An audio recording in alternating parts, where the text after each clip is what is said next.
edition of World Crisis Radio.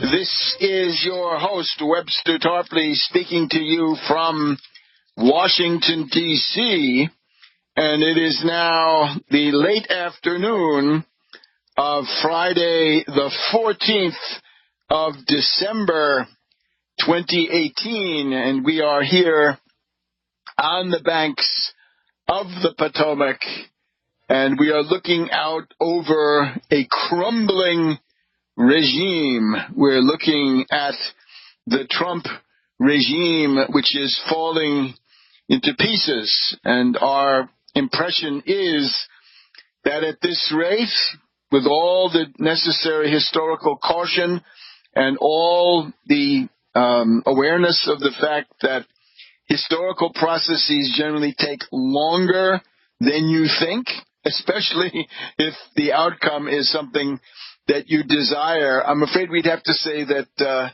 something like Trump would only be able to hold on in power for about another year at most. Now, there are subjective factors here. The daring or aggressivity or cowardice, passivity of the Democratic Party, their constant fear of offending their big money donors, scaring them with something that sounds too revolutionary. And believe me, it doesn't take much for some of these oligarchs to think that a revolution is afoot. But put it all together, I would guess another year at most. And of course, that means that we've got to get through that time with civilization intact, no nuclear wars, no nuclear exchanges, no foreign wars started, if possible. And at the same time, bear in mind that whatever the legal technicalities are, the basis of impeachment and or indictment and or resignation and so forth, or removal for manifest mental incompetence, you got to have epikeia, and the epikeia means equity. You have been, people have been put into power in Washington to protect the American people, not to lead them over a cliff. And we always have to remember the launch codes are in the hands of a radically unstable individual, and we simply cannot forget this. And in the many learned legal disquisitions on impeachment, what I often don't hear is the idea that it is a protection against future harm. That is, once a policy of depravity and danger has been revealed, it then becomes imperative to prevent those possibilities from being realized. So here's where we are now. And certainly the one thing we would say is that the rhythm, the speed, the acceleration of the downfall of this regime, the Trump regime, that has certainly increased in the past week or so, right? It's actually a dizzying, sometimes bewildering, certainly for most people, array of things that have been happening. In order to, we'll just throw out a few tidbits here at the beginning, right? Where are we in these terms? Well, here's the way the regime looks right now. We have criminal investigations going on into the Trump campaign of 2016. We have criminal investigations going on into the Trump transition. We have investigations into the Trump White House. That makes 3 already. Sandwiched in between, we have the Trump inauguration and the funding of that. That makes, I believe, 4. We've also got the Trump Organization, the family business, with people like Weisselberg and indeed Cohen, and probably more. That would be the Trump Organization. And then we've got the Trump Foundation. This is New York State, right? And there are actually 2 of those. There's the State Attorney General, and then there's one, I think, with the tax authorities of the state of New York. So this is a forest of criminality. This is indeed a terrible burden of criminal investigations, and they're coming more and more rapidly, right? The investigation of the Trump inauguration has just emerged in the last couple of days. Right? We know there had been attention given to this. Maddow, this is one thing where Maddow did yeoman service last year, 2017, pointing to the $107 million collected for the Trump inauguration. Not much was spent. The crowds were very thin. And where did the rest of that money go? There's apparently an audit of that, but nobody has ever seen it. Journalists in the field are routinely denied any information about this. So you put it together, again, the campaign, Russiagate, the transition, the White House, the inauguration, the business, the foundation, and these are all criminal investigations. So let not the Republicans come onto us and say, oh, there's not a shred of evidence, their favorite formulation. We realize that this is simply a smokescreen, right? It's a big lie, as Goebbels said, right? Make it as big as you can, make it as outlandish as you can, and just the fact of how improbable, implausible, and outlandish is going to be one of its main defenses. So we'll fill in as much as we can about that. We've got Trump as the third man, Trump in the room with Michael Cohen and Mr. Pecker of the National Enquirer. They're in a room and they're discussing the ins and outs of how to transfer money to the porn star Stormy and the playmate McDougal in order to help the campaign. So it's a conspiracy to violate the federal election laws. We'll devote more to U.S. domestic here in a minute, but I think now, as things have emerged this week, we can formulate now something a bit more ambitious. We would certainly say, if you look at somebody like Bannon, reprobate, obviously, though he is, understands that a project of this size requires an international scope. Even in the very biggest countries, the national framework is no longer enough. It certainly, nor was it 40 or 50 years ago when I got into this business. But what you have right now is, I say, the perspective of shifting the political axis, not just in the United States, but worldwide, as a result of what we've seen in the following, in the past week. Now, this depends on having some familiarity with Brexit, the attempt to overthrow May, which failed but has left her tremendously weakened, the delay of the Brexit vote and all the rest of that. And we even have Macron of France forced to dump a lot of his austerity policy, maybe not all of it, but a lot of it. And that is a story in its own right. But here's the heart of the matter. We have been calling for, over several months, the ouster of the Trump administration by the relevant legal means, and as part of that political process, a perspective of the extinction of the Republican Party. The news this week, I would say, is we can now add the extinction of the British Conservative Party. So the two transatlantic pillars of reactionary politics are now in danger of extinction. So let's talk about that wonderful Advent Christmas news when we come back.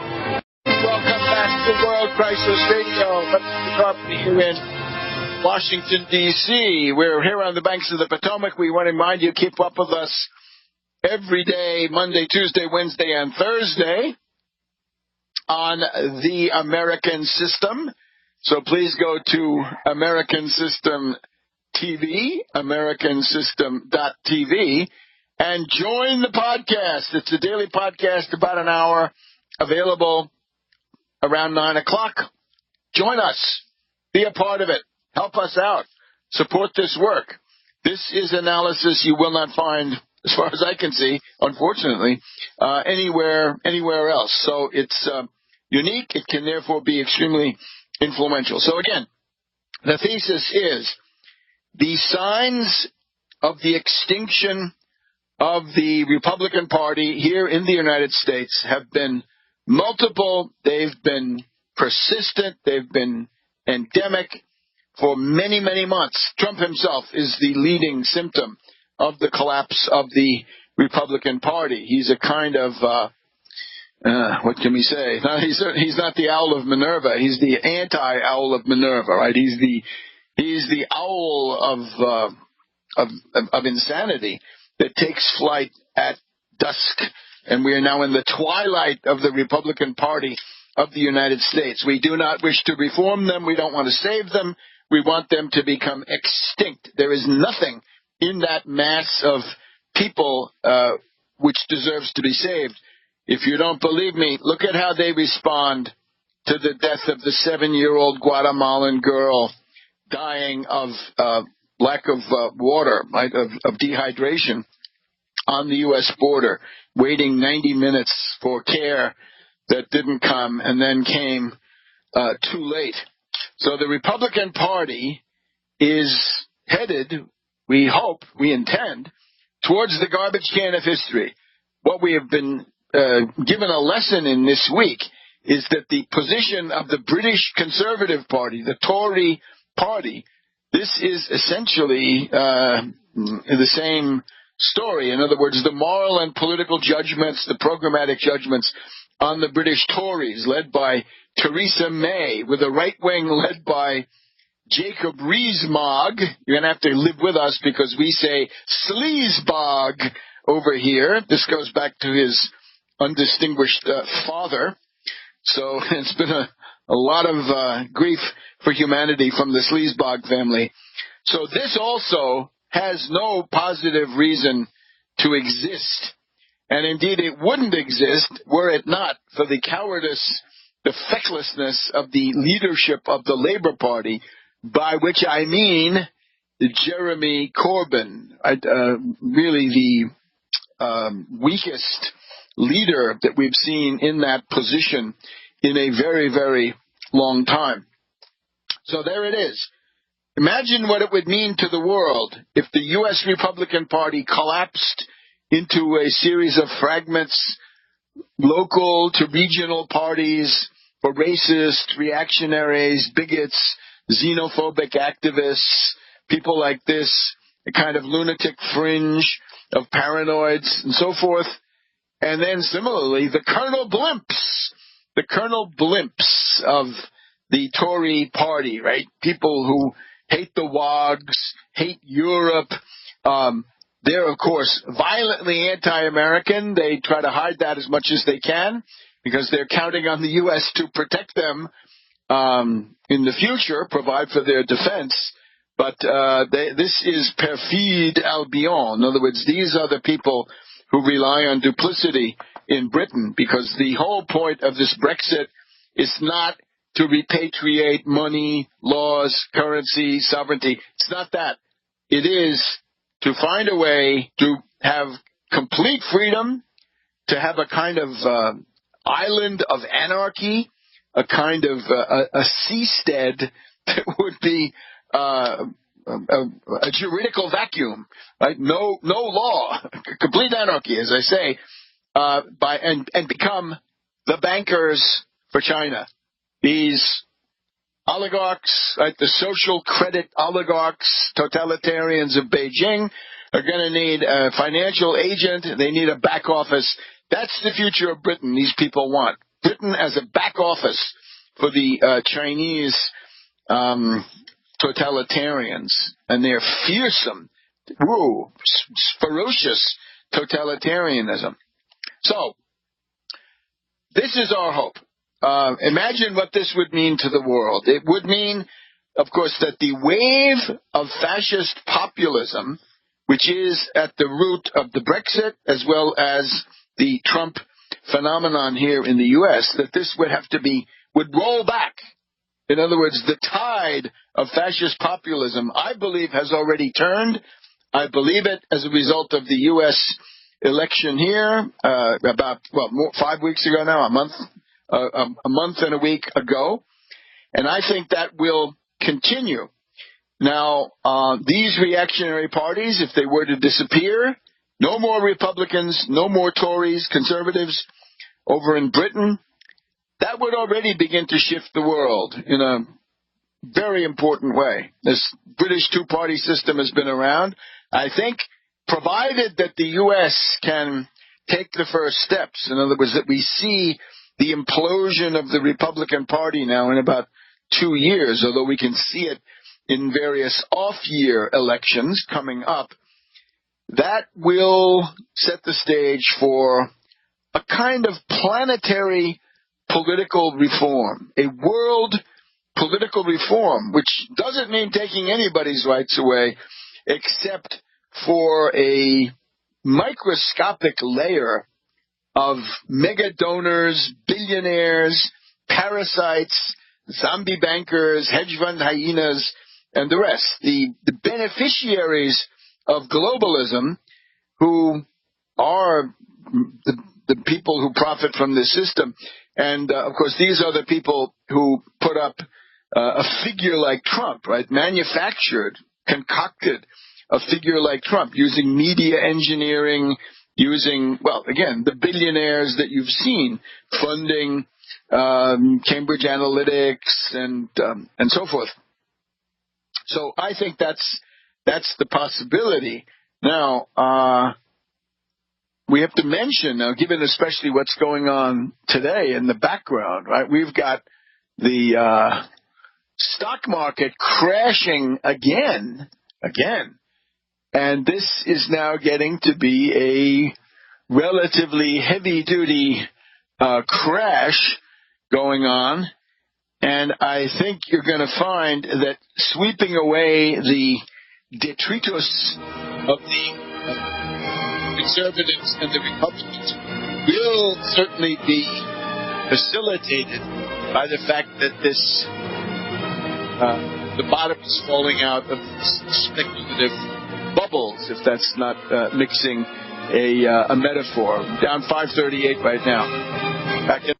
So we are here in Washington. Welcome back to the World Crisis Radio Show. Here we are in Washington, D.C., and we're watching the stock market here on Friday afternoon, the 14th of December.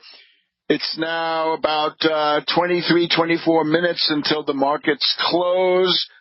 The Dow is down about 538 points. And this is the time on Friday afternoons when we can see, does the plunge protection team have enough energy? Do they have enough resources? Have they gotten their orders to try to bring these markets back a little bit to avoid the worst? Or will there be a further decline? Right, we're down about 545 points, and again, we'll check back in after the close. Now, we went through in past weeks. We discussed this question. The ouster of Nixon obviously depended mainly on things going on in the Watergate grand jury. Leon Jaworski, the successor of Archibald Cox, the federal court with Judge Sirica here in Washington at that time, the ouster of Agnew, and a bunch of other things. But you've also got to remember that since this is the kind of economy and political system it is, an oligarchy, there's got to be a moment where the oligarchical forces decide that Nixon, for example, has to go, that he should be ousted. And this is often profoundly influenced by the political economy situation. Call it economics, right? But it's always political economy. There's no such thing as pure economy. This is where Hayek and and these Milton Friedman and so forth, they all go wrong. It's always political economy, because there's always some form of government that interferes. And they say, well, that's what we want to get rid of. No, you can't, because then you're writing about something which is not human civilization in most of the forms that have been observed. So this moment for Trump, I think, clearly is when the bottom falls out. Now, this past week, we had this fascinating clash in the Oval Office. It was a four-way division. Trump, in the usual bombastic, polemic, mendacious way, prevaricating way, arguing his case, right? Me, me, me. Then we have Chuck Schumer and Nancy Pelosi arguing the Democratic point of view. Don't shut down the government. You're not getting $25 billion or $5 billion for your idiotic wall, right, which is just simply a demagogic trick for you to keep your backers on board, right? Trump said any attempt to remove me will lead to a revolt, he said. I guess Trump is trying to tell us that his supporters are revolting. Yeah, we knew your supporters are revolting, Trump, but you're still going to be held accountable. But in the course of this thing, the thing that seemed to get his goat the most was when Pelosi said, the economy is looking worse. The stock market is now down significantly. Oh, says Trump, but yeah, all we have is the lowest unemployment in world history. Well, not for long. And he used to boast about the stock market more than the job situation, but now he's being rapidly deprived of his stock market argument, and the way that works, that will soon be followed then on the unemployment and financial front. So that's the vulnerability. So let's look into this a little bit. Let's look at the British side of things, right? We have this thing, Brexit. It's an idea that came from David Cameron, a conservative Tory party prime minister a couple of years ago. He was being pressed by an extreme right-wing group. And you got to remember, Brexit is an extreme, reactionary, xenophobic, quasi-fascist idea of leaving the European Union rather than fighting to reform it, right? If your ideas are valid, you're certainly going to find support, be it in Eastern Europe or Southern Europe or Iberia, where you're going to find some support. But no, they have to leave. You can see what it is. They want to be, there's certain people in the city of London want to be the bankers of China, and therefore they wanted to dupe the British voters into going for this. They used Cambridge Analytica. The Russian embassy paid. Certain demagogues were also paid in their own right. Wild promises were issued. The Brexit that is now realistically on the table is not at all like the Brexit that was promised by pretty boy blonde Boris Johnson back in the spring and summer, I guess spring of 2016, nor by the fast-talking stockbroker, stock jobber Nigel Farage. They promised singing tomorrows. There are no singing tomorrows. £350 million a week for the National Health Service instead of Brussels. No, it is not going to happen. The one thing we know about Brexit is, well, actually we know two or three things, but one thing is any form of Brexit makes Britain poorer. So why would you do this if you're going to be poorer? What is the point? Well, our sovereignty, blah, blah. Our sovereignty, the Chinese will eat you alive unless the U.S. comes to your aid for the third time in 100 years, just about. And then the other one is that in the entire British House of Commons, there is no majority for Brexit in any form, not for a hard Brexit, not for a soft Brexit, not for a no-deal Brexit, not for a Norwegian Brexit. These are all idiotic formulas to try to paper over this terrible predicament. Now, you really wonder, where do they get the fanaticism? Right? Former Prime Minister Tony Blair says to May, why do you do this? What is it about this, right? It was a paper-thin vote, a 2% majority at most, 2.5 years ago, and you think this is the central point of world history, a law of the Medes and the Persians? It's nothing like that. It's an advisory opinion. There were no details. Now you have details. Submit this again to the people. So the slogan here is people's vote, a plebiscite, a second referendum. Yes, a second referendum. One referendum buying a pig in a poke, and now looking the gift horse in the mouth and saying, actually, I'd rather not. Now, they obviously had to negotiate the exit with the existing Europeans if they wanted to have good relations, which they seem to. They'd like to parasitize these City of London guys want to parasitize continental Europe. Okay, so they have a deal. It's 560 pages. And May brought that back and said, okay, I'm going to give it to the House of Commons. The House of Commons polling then was that it would fail, that there were about 100 members, 100 reactionaries, 100 Colonel Blimps of the Tory party who was going to vote no against May. And she had lost her coalition partner, the Democratic Unionists of Northern Ireland, and a couple of others. And she was headed towards a humiliating, crushing defeat. She might have had to resign right away. So she adroitly maneuvered to delay that vote. Right now, we're sitting there. There's this 560-page document on the table in Westminster. What are you going to do about it? Well, she won't say, and we think we know. She wants to eat the clock. She wants to run the clock out and say, okay, oh my gosh, it's going to be January, it's February, it's March. We've got to go crashing out. No time for a deal. Too bad. Got ya. And that's the usual trick. I told you, perfide Albion is the Brexit side. The Brexiteers embody perfide Albion. The others are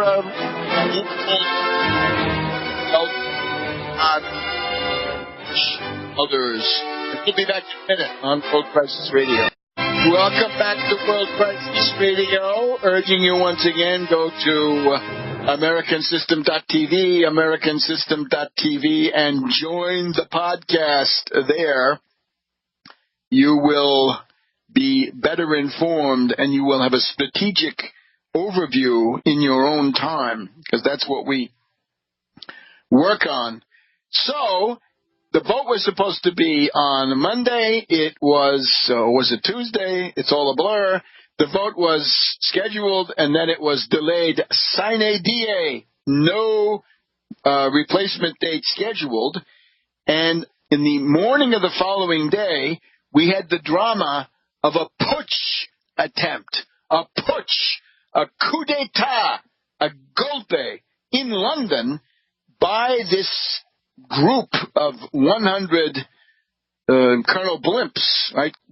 Sort of Tory reactionaries, hate the wogs, 19th or 18th century social ideas, on and on. And they tried to oust May at the middle of the week, right? Get her out of there.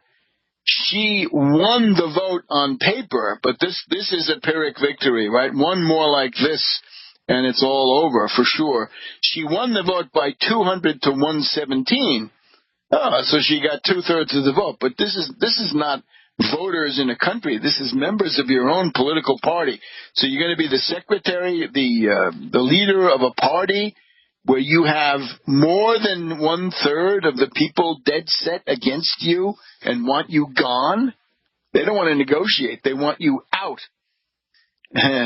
And there's really no policy change that will placate these people. So that's a rough situation. It's not viable. I think, again, when Lyndon B. Johnson ran for president second term in 1968 in the New Hampshire primary, LBJ defeated Eugene McCarthy in the snows of New Hampshire in the New Hampshire primary, but the margin was so thin. What was it, 10%? The margin was thin. In a normal election, 10% is a fine margin, but not when you're the president and this is some upstart with a radical program. So that's when LBJ said, I will not seek and I shall not accept another nomination from my party to be your president. So he had to quit. And that's where May is right now. I think we're in a kind of historical hiatus. Right? This is like a gap between the moment when these terrible wounds were inflicted and when she finally says, all right, all right. The only thing is she has tremendous tenacity. I'm wondering who stands behind her in this stuff, but it's got to be somebody well-heeled, if you get my drift. And God knows, it may be well-heeled in the international framework. So who knows? But she's doing this stuff. Now, she would already be out if not for the leadership vacuum of the Labour Party, right? This is this guy, Jeremy Corbyn. He is a mushhead leftist. He's an ideological leftist. It is not good. It's politically correct. It's hardly fits well with British workers, as I have known them. So he wants to be prime minister. His goal is have a general election, win the general election, become the prime minister. That's his goal. That's a be-all and end-all for him. What about the principled question, will there be a Britain? Right? They always say, there'll always be an England. Yeah, maybe not. If you have Brexit, right? There might be England, but then there'll also be these other fragments, right? Scotland and Wales and all these other countries. This cannot work. This is this phenomenon which we have denounced here, die Kleinstaaterei, little statism, right? This mini-countryism. It's no good. The power today is in the great continental states, Russia, China, U.S., and you can't turn the clock back on this. So you've got to be realistic and stop worrying about your little sovereignty, right? The sovereignty, as Heinrich Mann points out, sovereignty in Germany in the 1700s meant that every little princeling had to have his own miniature Versailles, a miniature Versailles with a toy army and other accoutrements, and it just doesn't work. And it means a narrowing of the mental perspective. That's another problem. Right? Rosa Luxemburg always said, Poland maybe does not need to be, should not be independent, because if Poland is independent, it's going to be more reactionary than it was as part of Russia. And I think there is something to do with that. Certainly, the Confederate States of America leaving the United States would have been fascist already in the 1860s or 1870s, just because of the dynamics of secessionism and so forth, right? Particularism, localism, Kleinstaaterei. So that's what we see. These are the factors going on in Britain. So Corbyn doesn't care about any of that. Corbyn just wants to become prime minister. It has been speculated, I think, by some pretty good experts that if Corbyn had called a no confidence vote against May this past week, he probably would have won it. She'd be out, and there would have to be a new government formed. I'm not exactly sure of the formula, but it might be a Tory government, or maybe not. It might be Corbyn called upon to govern, and it looks like what he doesn't want to do is to take on the responsibility of governing. In other words, he wants to get what he wants and not what the country needs. Corbyn is not sacrificing himself in any way for the future of the British people. It actually reminds me, this whole situation takes us back to early 1974, January, February, March 1974, when Ted Heath, another liberal Tory, kind of like May, when Ted Heath put Britain on the 3-day week because of the oil crisis and some miners' strikes. So they didn't have oil, they didn't have coal. They said, we're going to save fuel by only working 3 days a week. The headline then was, Heath down, but who's up? Right? You'd say, May is down. Yeah, May is on her, flat on her back. But who's up? This is the great problem right now. Great Britain is a leadership vacuum. It is a ship of fools adrift on the ocean of adventures. This is a tragedy, right? We don't want any of the great nations of the modern world to be reduced to this kind of pathos. And that is what we see. Now, behind all this, there are these issues, right? The backstop. It's an insoluble rebus puzzle. You have Ireland, the Republic of Ireland, European Union member. You have Ulster, it's Northern Ireland, it's a part of the United Kingdom. And then you have the United Kingdom, the main island, right, with Scotland, England, and Wales. And the problem is, if Ireland is in the EU and Ulster is going to be out of the EU and the British are going to be, the UK Ireland is going to be out, how can you avoid a hard border with, border checks and all that, like between the U.S., at least at the level of U.S., Canada, U.S., Mexico? Or, if you don't want to do that, then have the British, the main island, right, London, be forced to stay in the customs zone of the European Union. Can you solve that? There is no solution. It can't be done. And this is the so-called backstop. Don't puzzle over the backstop. It's simply chaotic. There's no answer to this. It's like in the House of Commons, there's no majority for Brexit in any form. The only thing that can survive is the status quo, because you don't have to pass anything, at least at the moment. There's also the complicating factor that Scotland, and I think to some extent Wales also, they don't want to leave the European Union because they get the benefits of the European Regional Fund. We'll just add a few more things about Theresa May here when we come back.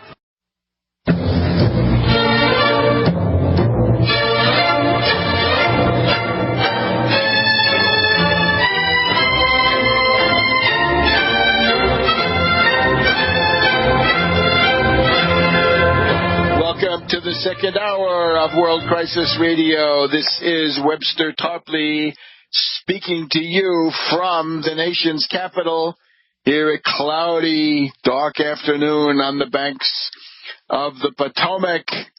But there is hope, because the Republican domination of this town has about 2 weeks and 3 or 4 days to go. So call it fewer than 20 days at most. We're certainly below the 3-week mark. And that will be a sea change. And Trump and his minions will not like it. But that will be too bad. And therefore all the legal remedies come into play. And that will be coming soon. Now, we want to say a few last words about Theresa May, right? Because Theresa May is now emerging as a pathetic figure. Do not pity Theresa May and this whole Conservative Party. This entire Brexit insanity comes out of the internal contradictions of the Tory party. And it's similar to Trump. What is Trump?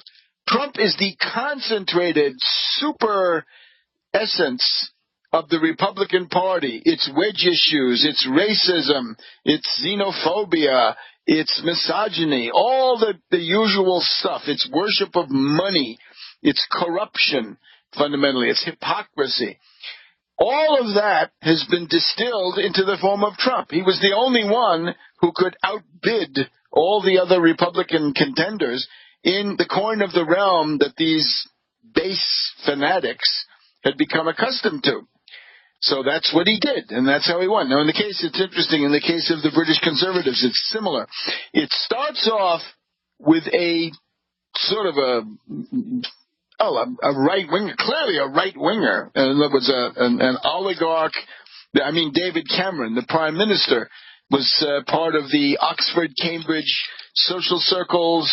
He had these strong oligarchical overtones, and he wanted to get reelected some years back. So he said, okay, I know that about a third of the party out there on the extreme right, the Colonel Blimps, it's the sleazebog faction of today. I know you guys don't like me, but here's what I'll do. Vote for me this time, and I will give you the referendum on the WOGs that you want. On the continental Europe, right, the European Union, I'll arrange a referendum on that. It's an absolute piece of insanity. Asking for trouble. There was not a demand for this in the country as a whole, but only a demand in the extreme right wing of the Conservative Party. So Cameron pandered to them. And don't forget that character Steve Hilton that you see on Fox News Channel on Sunday nights. The guy looks like Mr. Clean, no hair, and he's a populist. He's the populist revolution. Baloney. He was an aide to that same guy, David Cameron, the Prime Minister of Britain, from the Uxbridge set. So what are we talking about here? We got all these populists, and you scratch them, and then you find that they're funded by reactionary billionaires. My God. So, and of course, anything on Fox has to be approved by Rupert Murdoch, right? Arch reactionary billionaire. So at that point, there was a commitment by Cameron to say, okay, we'll have this referendum. That was put into motion. Now, in terms of May herself, she was the Home Secretary. Home Secretary is like the police minister. It's like the internal security minister. Department of Homeland Security plus Justice Department, maybe. That's sort of the idea, right? In continental Europe, it's called Interior Minister, right? In France, Italy, Germany, Interior Minister. But it doesn't mean natural resources and parks, right? Like here in the U.S. So this is the recent past of May is that she was the Interior, well, the Home Secretary, and she was acting out xenophobia and venom. A couple of things that she did. Back in the 1940s, the British, because of wartime losses and dislocations, they needed manpower. They needed more people in the labor market. So they put out this call saying, hey, if you're out there in the colonies, if you're in Jamaica, if you're in different places in the Caribbean, come on over. We're not going to make any fuss about papers or passports or visas. Come on over. We need you to help us rebuild the country after the Blitz and all that. So this is known in British politics as the Empire Windrush. That was a ship.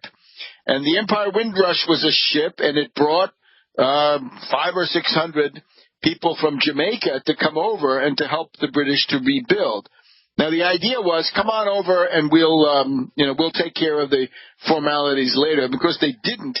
And by the time May got there, she saw this. She glommed on to this issue saying, oh, how can I appeal to the Colonel Blimps and the reactionaries and the xenophobic element? So she said, fine, what we'll do is we'll make all of these people prove that they're citizens. Well, if you're from the empire, you are, right? What else are you going to be? So it turned out that some heart-wrenching human cases of people who had been living in Britain for 40, 50 years, whatever it was, and they say, prove that you belong here, prove that you're not an illegal, and some of these people have no documents, and they're deprived. They can't get health care under the National Health Service, and I'm sure some of them fared very poorly. I'm sure some of them died. So that's her speed. At a certain point in her tenure there, May sent these trucks around with posters on the sides, right? And it just said, go home. If you're an undocumented foreign worker, get out of here. Go home. And here's the other one, right? So this is vis-a-vis the foreigners. But you see, there is no policy distinction. If you're going to be cruel and fascistic towards the foreigners, you're going to do that towards the native born. There's no difference. A dictatorship is in all directions, right? Tous azimut. So this is called the dementia tax. The way that May lost her majority last year in this early election that she called, she said, we're spending too much money on Alzheimer's and other forms of dementia. So she proposed something that was quickly labeled the dementia tax. Yeah, the dementia tax. And it meant that if you have somebody in your family with Alzheimer's or other forms of dementia, you have to pay for the care. Notice, somehow, not cancer, not other things, right, that you could be very sick and have. No, not that. But dementia, yes. Alzheimer's diagnosis, the family has to pay until you've only got 100,000 pounds of assets left. And then maybe you can stop paying. But for a lot of people, that means they're going to lose their house. So what May was proposing was a direct attack on the middle class, on their idea of, do you have a home? Do you want to pass down? Do you want to have an estate where your kids could benefit, money for various purposes? So she was going to strip all of that. This is how she lost her majority, with this kind of stuff. So this is a horrendous austerity ghoul that you're dealing with in the form of May. So the other interesting thing, since we've been stressing that the underlying hypothesis of Brexit is to become the bankers for China, it's very interesting that the head of MI6, this is C, he's known as C, Control, the boss, right? The Secretary General of MI6 has been out talking about how, essentially, by reading through the lines, don't let Huawei and ZTE be the ones who build your 5G system, because if they do, you're going to have Xi, the Emperor Xi, will be listening to all your calls. Back in a minute. We're talking here about the British establishment and how they see China. The pro-Brexit group, obviously, they want to throw themselves into the arms of China. Bad idea, bad idea. But, of course, that is what Chamberlain and Halifax and others wanted to do with Hitler. They'd say, okay, let's make a deal with Hitler back in that summer of 1940 into 41. So speaking at a Scottish university up north, the head of MI6, Alex Younger, a.k.a. C, essentially said, we have to be very careful. We have to decide the extent to which we are going to be comfortable with Chinese ownership of 5G technology in Britain. So he's obviously signaling, you better think twice and you better not do it. That's the idea. So he's worried about Huawei and he's worried about ZTE. There would be no ZTE to spy on you if Trump had been able to hang tough, right? The weakling, appeaser, bootlicker Trump said, okay, ZTE, we will let you survive. I'm so concerned about Chinese jobs, right? This is because his friend Xi called him up. This is like Roosevelt saying, oh, don't tell me about Pearl Harbor. Hirohito likes me. We can find a solution. Or but worse, Tojo likes me. General Tojo, the military dictator. So he's correct. Now, here's the thing. You have the echelon powers, right? The English-speaking Five Eyes. So of these, the United States has now banned ZTE and Huawei, in my understanding. Australia has banned Huawei, and New Zealand has banned Huawei, right? They see the Chinese breathing down their necks. The British in London and Canada have not yet banned these predatory firms. So if you're going to have this Five Eyes, right, for whatever that's worth, you can't have the Chinese providing the telephone technology, and this is their plan, right? As we've always stressed, it's called Made in China 2025, and it says the world belongs to us. We will dominate the world based on stolen technology. We will steal, we will purloin, we will extort, extract, forced transfer, whatever. But we're going to get all the technology, and then we're going to use it to enslave you. And as far as the Belt and Road, the Belt and Road is a debt trap. It's a form of debt peonage, similar to European imperialism, 1870 to 1914. Go read that interesting book by Herbert Feiss, F-E-I-S, of the State Department, who I have referred to on a number of occasions. So in the saga of the Madame Meng, the Dragon Lady in Vancouver, British Columbia, she has now been allowed out on bail with an ankle bracelet, and her assets and homes and buildings and friends have all put up security. So I'm very, very skeptical. I think this is a classic flight risk, right? She's not even able to decide for herself. She's an agent of China in the same way that Butina here in Washington, D.C. is an agent of Russia. These are operatives. They're not. You can't treat them as individuals.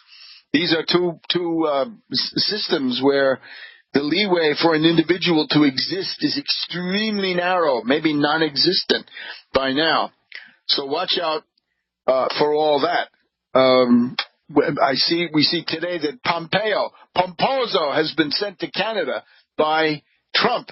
I hope he doesn't ruin everything. This Freeland, the Canadian foreign minister, talking to Pomposo, I think, let's say the Canadians, as well as the U.S., would certainly benefit from a more vigorous approach, right? On the U.S. side, it's conditioned by Trump. On the Canadian side, by other factors. So let's now just mention Macron and France, because here we had this tragic situation, right? Just to reconstruct this. 18 months ago, we had the French presidential election, and in the second round, it was Macron against Marine Le Pen. And of course, Marine Le Pen, as many commentators have written, is kind of Vichy, quasi-fascist in inspiration.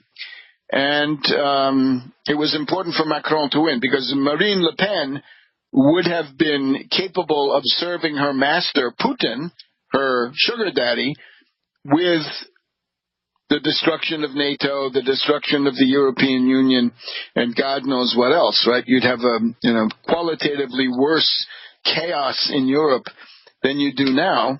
So that was important, right? We supported Macron, and that was the right thing to do, and we would do that again. Now, unfortunately, Macron then fell into this austerity policy, right? This is a typical retrograde policy. In other words, regressive taxation, where the poor pay more proportionally and the rich pay less. Remember, in regressive taxation, it cuts cruelly into the necessities of the poor. It cuts cruelly into the little amenities of the middle class, does not touch the luxuries of the sybaritic, hedonistic rich. And this is why it's no good. And it's a recipe for political disaster.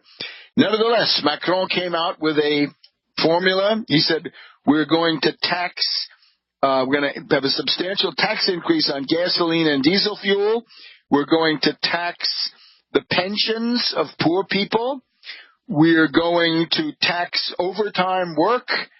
And we're going to start demanding more money from students registered in French universities and similar institutions.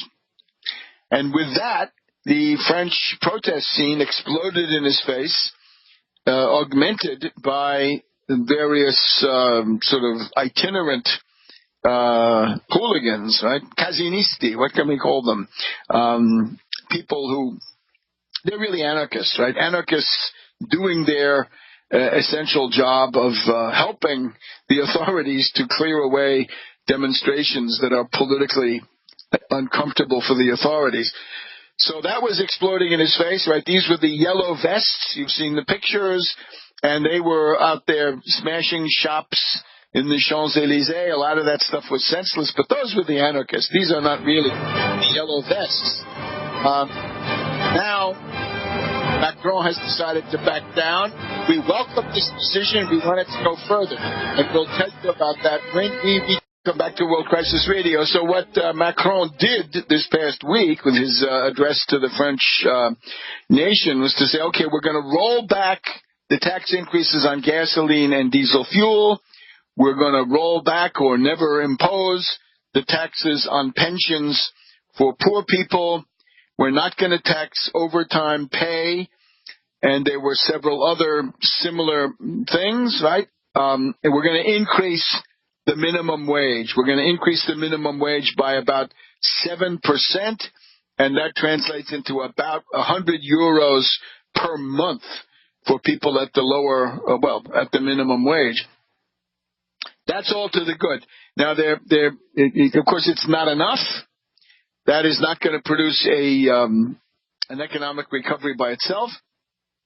The French had something called the wealth tax. It's called a tax on large fortunes, or solidarity tax, going back, to Mitterrand, I guess, and continued under, more recently under the last socialist government. So what you needed to, this is on assets. It's not your income, it's your assets, what you have already. Above 1.3 million euros, you'd have to start paying something. I'm not sure of the amounts to be paid, but Macron had gotten rid of that. He said, oh no, we need job formation. We need to create jobs, so we can't tax the rich in this sense. Dear Macron, who are you kidding? The rich fat cats who get more than have more than 1.3 million, they have assets, not income, but assets, harder to get. They're not going to create jobs. They're going to go buy derivatives. They're going to go speculating. We know what goes on. So who are you kidding? He, of course, has certainly the neoliberal or monetarist or Austrian or Friedmanite ideology, and this has got to be broken. But I think rather than essentially entrench himself in a course which is politically suicidal in the way that other heads of state and government might do, we don't have to look very far here, he at least has the flexibility and the intelligence to say, okay, this gets us nowhere. The other thing under the French system, and I think you could see this, is the moment when the French president gets into trouble has historically been the moment when they dump the prime minister, their appointee. We've seen this again and again, and in this case it's Edouard Philippe. Philippe is, I think, on borrowed time. If things get worse, they'll probably dump Philippe and bring somebody else in and make some more concessions. And that's probably fine, because Philippe is the one who did this austerity program in the first place. So you put that together, you've got a pretty interesting combination, right? The fascisto-populists in retreat in the United States, in Britain, and the question of austerity. And remember, we should add, it's austerity officially predicated on global warming, climate change, and how poor wage earners have to pay for this, and the rich don't. Notice? No asset tax. The rich are so concerned about the polar bears and the pandas, but they don't want to pay. So this simply will not work. This is an object lesson for the Democratic Party. Let's point out right now, you can see what's going on. There has been an attempt now with the United Nations report, the Intergovernmental Panel on Climate Change, plus the U.S. multi-agency report, to say global warming is real, global warming is bad, climate change is here, and we've got to do something about carbon. We need to have a carbon tax, a cap and trade, or both. And I think that is political suicide. The people who ran for Congress for the Democrats were promising specific, concrete improvements in the material conditions of life for American wage earners, not to cater to the hobbies of rich elitists and bird fanciers or canoe enthusiasts or outdoorsmen or whatever they are. No. It's got to be health care guaranteed, free college, and a series of similar things. Like do something about the student loan debt issue. Shift that burden away. So that, I think, is what is essential. If you go back to 2006, when it was clear that the Democrats had a pretty good chance of electing a Congress against Bush and the Republicans, this is when we got the big campaign in favor of Al Gore and the inconvenient truth, which is largely baloney. So that when the Democrats came in 2006, the goal was to disorient them, to deflect them, that they not be on a New Deal style program and do something for the conditions of working people, but that they go off into this endless meandering of carbon and carbon yes, carbon no, temperature here, solar activity there. No. And remember, in this world, the biggest single contributor of carbon is the People's Republic of China. They're up at about 29% of the global carbon, and the U.S. is down at about 16%. So I don't want to hear it. We here in the United States, we've had it. The chimneys, the smokestacks of Beijing are belching forth their noxious fumes. The sky is dark. And we're supposed to now have some kind of carbon tax. This is absolutely absurd. And we want to tell Mademoiselle Ocasio-Cortez, Ocasiona, as we call her here, Ocasiona, your Green New Deal, it is very sketchy, but leave the green alone. Drop this stuff with democratic socialism. That has not worked.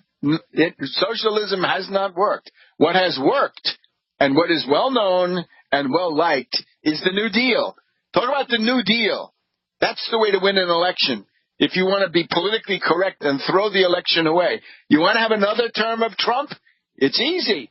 Just go with green, green, green, and you'll be amazed how many you'll lose. Maybe you'll lose the Congress again if you go with that nonsense. The majority of Democrats who got elected now, we're talking about somewhat limited but measurable, tangible improvements in the healthcare situation above all, and similar questions. So stick with that. That is a winner. But this stuff about radical change in society, you should hear the rhetoric coming from these UN climate guys, right? We require a fundamental change in human society. Well, they're not going to get it. So remember, if the water seems to be rising, the answer to inundation is elevation, and get to work on that. Specific, concrete, tangible, creates jobs, and is not a speculative market in carbon futures of the type that Al Gore and his ilk want to ride into new dimensions of wealth that we don't have. All right, so that's our warning to the Democratic Party. And if you're looking for a presidential candidate, try somebody with some achievements, someone who has accomplished something, someone who has done something. Do not go out there and say, let's take the identity group guidebook and see how many of them we can combine into one person, and that will then allow a winning campaign. It will not. You're much better off going with some of these Middle West type pro-union people. That is, and of course, because the benefits there, economic benefits of Social Security, Medicare, Medicaid, are for everybody. That's how you build a coalition. Back in a minute. The shadows are lengthening here on the afternoon of Friday the 14th of December. The markets have closed. The Dow is down about 500 points or 2%. S&P 500 down almost 2% at 2600, call it that. This is well below the 200-day moving average. The NASDAQ down 2.25%. Russell 2000 down 1.5%. The VIX is green. It's up. Fear index is up to 22 or thereabouts. Now, this had a number of things, right? The slowdown, right? We had these statistics from a couple of European countries a few weeks ago that they were slowing. I think Japan and Germany specifically. The European economies are slowing. China, the news today is that China is probably slowing. and that therefore this is ominous. They're all saying, oh, only the U.S. carries the world economy. This is baloney, and it won't last, even if that's true. The U.S. Safety net, when they say safety net, they don't mean for people. They mean for speculative bubble markets. The political risks have gotten bigger. We expect that there will be a 1/4 or 1% increase in the interest rates by the Federal Reserve next week. That is baked in the cake, we hear. If they don't go up 1/4, it means they're really scared. And there, I think you get some real instability if they turn away from that now after what they've been saying. All right. So that's the ominous situation. Now, Trump's support is fading. It's breaking up.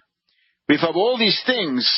Senators like Rubio. Rubio says nobody's above the law and repeats it. That's a threat to Trump in today's world. Cassidy says if they've committed a crime, that's a serious matter. Of course, we've got Orrin Hatch saying, I don't care. I don't care. He's a good president. I don't care whatever he did. Resistance against Trump. The Farm Bill has gone through. The Trump people wanted draconian cuts in food stamps. They wanted to impose slave labor and workfare on food stamp recipients. They have not gotten it. This is from the point of view of the austerity ghouls, meaning Trump, the hypocrites, the tools of the billionaires. That's a disappointment. There were 2 votes on Yemen yesterday. In one of them, the Senate voted to invoke the War Powers Act and stop all U.S. assistance to Saudi Arabia in the genocidal war on Yemen. And in a separate voice vote, the first one was what? We have the figure. It went 56-41 against the Trump side. So we had some Republicans crossing over. And in the case of the second, it was a voice vote on who's responsible for the death of Khashoggi. Why, it's MBS. It's Mohammed bin Salman, right? The great friend of Kushner, the boy wonder. So those are interesting things. These are all signs that the hegemony of Trump over these Republican reprobates on Capitol Hill, that this is coming to an end. Now, the weakness of Trump is also shown in terms of his attempt to fill the job of White House Chief of Staff Kelly. He's talked to a lot of people. Everybody so far has turned him down. Some of them turn him down preemptively. They don't even give him a chance to say, will you come and work for me? Because the idea is, of course, if that happens, you're not supposed to say no, right? If the president asks, but this is different. So they beat him to the punch. Ayers, the ambitious chief of staff to Pence, says, no, I don't want to work for you. And by the way, I'm leaving Pence too. Christie, today, former governor of New Jersey, right? Bridgegate. George Washington Bridge blocked as political retaliation by this character.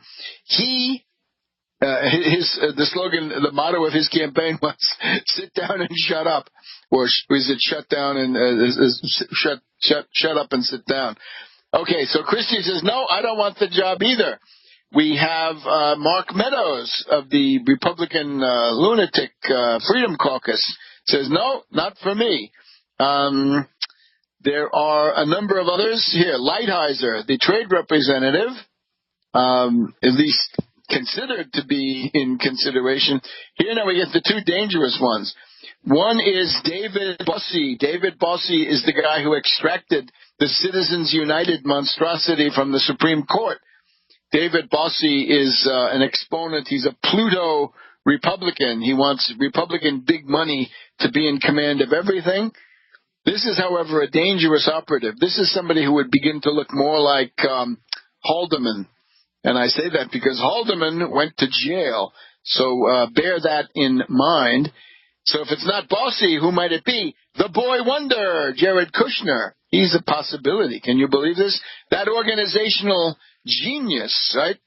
He'll organize everything. And of course, then we have the constant dark horse candidates, Judge Jeanine and Sean Hannity, always in the running when big jobs in the White House have to be done. So in other words, the Republicans, they lose the governorship of Wisconsin, and they try to reduce that to a ceremonial post.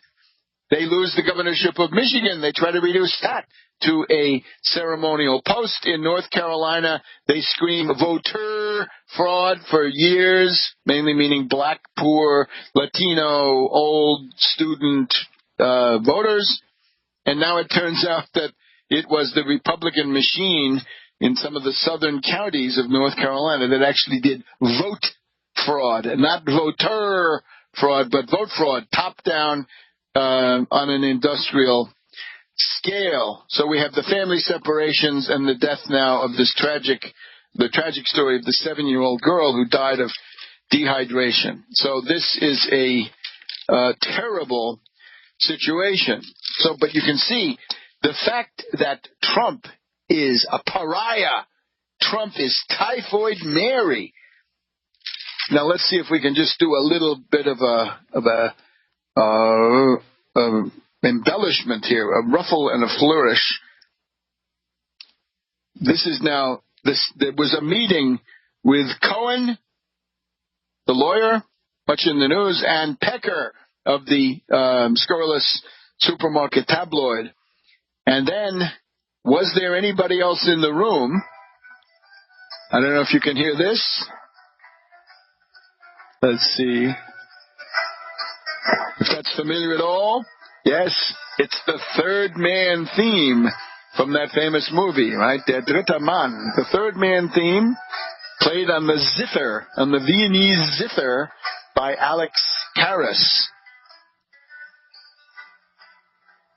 Famous scenes, dramatic scenes of post-war Vienna, 1949. Joseph Cotton. Anyway, the reason I brought this in was because in that meeting, there was a third man. First it was said, somebody from the Trump campaign, and now we know it was Don. So Cohen, Pecker, and Trump were, according to the published accounts from the press now, I think, I don't want to tell you who confirmed it, but 2 or 3 big news organizations have confirmed it. And NBC, Wall Street Journal, and I'm sure more, that was the meeting. And then one commentator with prosecutorial experience said, well, of course, that adumbrates a conspiracy to violate the federal election laws, because what they were talking about was getting the money to Stormy, getting the money to Clinton. Cohen is on television telling his story on ABC Good Morning America, and we'll be following all this, and we want you to give good cheer. This is a season of hope. It's a purgatory, but it is limited in time. And remember, the Republican domination of the House will be over, and that awful Paul Ryan won't be around. Distinguished himself in infamy up this week. It's gone soon.